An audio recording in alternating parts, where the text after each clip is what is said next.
हजरात एक बंदा सही वाकया हजरात एक बंदा है ओ पुलिस दे अंदर अफसर है ते ए जनाब एक गरीब जा बंदा है उन्हें साइकिल ते जनाब एक टोकरे दे अंदर मछलियां बेचदा पिया ये मछली बेचन दी आवाज लगान दिया इधर बंदा ये पुलिस अफसर जेड़ा अमीर बंदा जेड़ा ये ओदे कोल आया आंदा मच्छी ते बखाना उन्हें मच्छी बखाई आंदा रुपये किलो है कहंदा इन्ने रुपये किलो है कहंदा मच्छी छापर दे अंदर पा देना जड़ा साफ ते सुथरा जा दाना है मच्छी छापर दे अंदर पा देना उस गरीब ने मच्छी छापर दे अंदर पाई ते ए जनाब मच्छी लैके टुरना शुरू हो गया ये गरीब पिछों आवाजा देंदा रहा कहंदा ए अफसर साहब नू पैसे ते दे दो मैं गरीब मैं शाम नू अपने जनाब बच्चियां वास्ते कोई खान पीन वास्ते राशन लैके जाना लेकिन ये अमीर बंदा कोई गल नहीं सुनता ये पुलिस अफसर कोई जनाब गल नहीं सुनता ये जनाब ओनू दाबा मार के चला जाता है अल्लाह दी करनी ए जनाब गरीब ने दुआ की थी कहन लगा या अल्लाह मेरा हाथ तेरे तक ते नहीं पहुंच सकता लेकिन मौला तेरा ते हाथ तेरे तक पहुंच सकता ना इस जनाब गरीब ने ओदे वास्ते बद दुआ की थी एदी जनाब बर्बादी ते नाकामी शुरू होने लगी है राह जांदियां जांदियां मछली जनाब ये छापर दे विच उछली ऐसी उछली कि इस बंदे दे हाथ तक पहुंची हाथ तक पहुंच जाई इन्हें जनाब एदे नए अंगूठे दे उत्ते जनाब इन्हें छोटी जी जनाब काटी कर दी थी छोटी जी जनाब मछली ने दंदी वड़ दी थी इनू जनाब बड़ी तकलीफ होन डई है एक घर चला गया सारी रात उस मछली ते वड्डन दी वजह तो जनाब सुता नहीं सुबह जनाब डॉक्टर दे कोल गया कहन लगा डॉक्टर साहब अंगूठे ते जरा वेख्या जे की बनया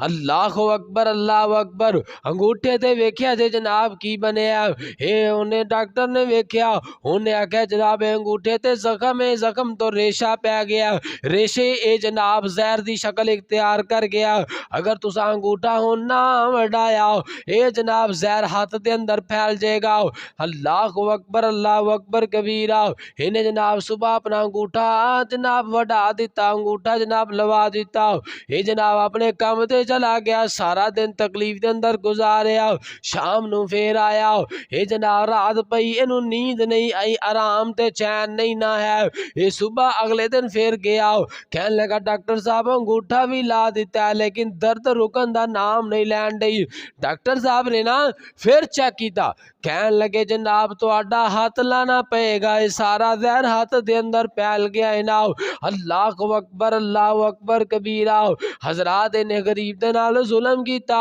ओ जनाब गरीबां नाल जुल्म ना करया करो गरीबां दे हक ना मारया करो गरीबां नू तंग ना करया करो क्योंकि मौलाना बड़े प्यारे अंदाज दे नाल कहंदे ने रोगां विचों रोग अनोखा ते जिस दा नाम गरीबी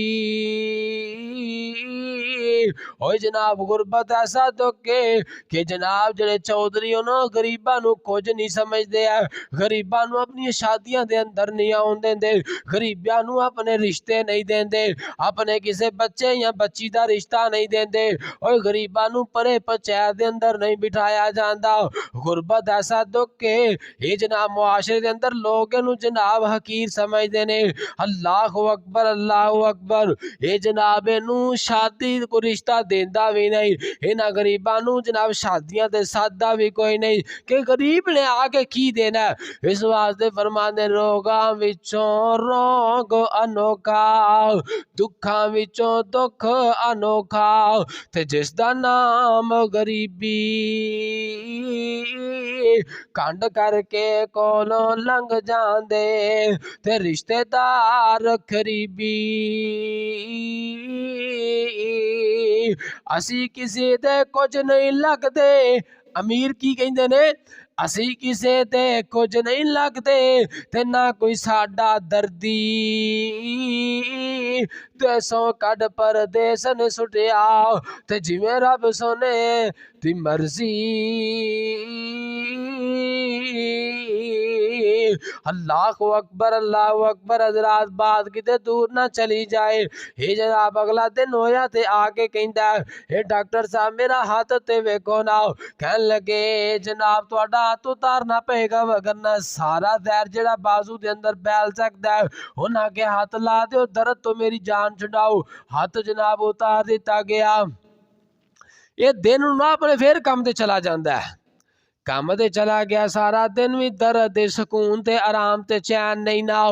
फिर जनाब अगली रात आई, तीसरी रात आई, फिर जनाब बेसकूनी ते बेआरामी नाल कड्ढीए। ये जनाब अगले दिन तीसरे दिन गया ना ते कहन लगा डॉक्टर साहब वेखो ते सही ना, दर्द रुकन दा नाम ही नहीं लैन डई। कहन लगे जनाब तुहाडी ये बाजू सारा कंधे तक उतारना पएगा, क्योंकि ये हाथ तो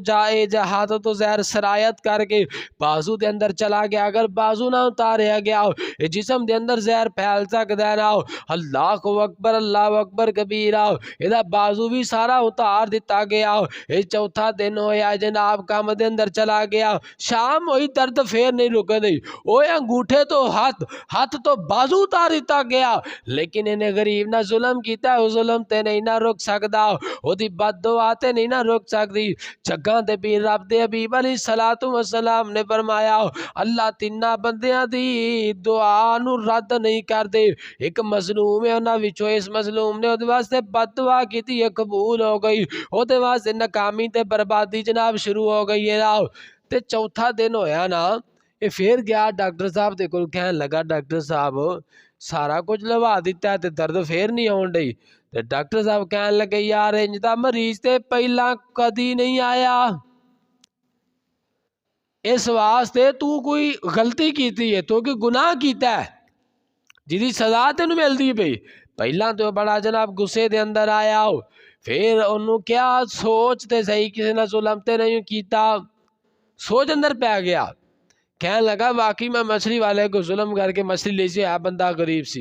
ये जनाब ढूंढने लगा, एक पिंड, दो पिंड, तीन पिंड, मुख्तलिफ पिंडा अंदर तलाश करदे ओहदा पीछे गया। ओनू जनाब तलाश करके जो वेख्या ओहदे पैरां च जाके डिग पिया। कहन लगा यार मैनू अल्लाह वास्ते माफ कर दे, तू मछली दे पैसे मेरे को दूने ले लै, लेकिन मैनू माफ कर दे। कहन लगा जिदन दी मछली ते कोल खड़ी है उदन मेरे को दो हथ सन, उदन दो हथ सन, अज एक हाथ रह गया ना, मैं बाजू कटा दिता है लेकिन दर्द दा आराम नहीं। हे मैनू माफ कर दे। जो ओदे माफ करन दी देर है ओदे मुंह ते मुस्कुराहट आई, बगैर किसी दम तो, बगैर किसी दवाई तो अल्लाह ने ओदी दर्द दे अंदर आराम डाल दिता। इस वास्ते मेरे अजीज दोस्तों बुजुर्गों भाइयों किसी ना जुल्म नहीं करना, जे जुल्म हो गया उसको माफी मांग लो, खुश कर लो, अल्लाह माफ करन ते कादर।